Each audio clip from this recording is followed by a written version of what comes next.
Il-Ministru Konrad Mizzi nqabad jigiddeb meta s-sibt għalinna li qatt ma ltaqa' mas-sit tal-Bank Pilatus Ali Sadir Ħaxemin iġ-Ġadd. Dan meta senilu fil-Kamra ta' Rappreżentanti kien ammetta li veru kien iltaqa' miegħu kif jiġdu d-dokumenti uffiċjali tal-Parlament. Senilu inti fil-Parlament ammettejt li flimkien mal-Prim Ministru anke ltqajtu mas-sit tal-Bank Pilatus.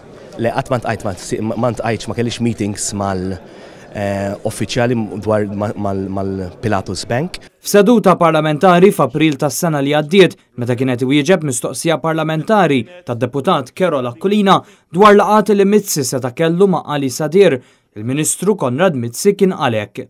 Iva, iltqajt mal-individwu konċernat. Sadattant mistoqsi dwar jekk jafx li nfetħet inkjesta maġisterjali ġdida dwar il-Bank Pilatus, Konrad Mizzi għamel bħalowin Bonici u għażel li ma jammettix li għaddejja din l-inkjesta. Ministru, jumejn ilu preċiżament fuq is-sit Laf il-Malta ħarġet storja dwar inkjesta ġdida fuq il-Bank Pilatus. Taqt insaqsik jekk tafx għandekx informazzjoni jekk dan mhux minnu. M'għandix idea. Jew ma tix tikkumment. M'għandix l-ebda relazzjoni mal-Bank Pilatus. Kien is-sit elettroniku Laf il-Malta li ppubblika din l-aħbar aktar kmieni din il-ġimgħa.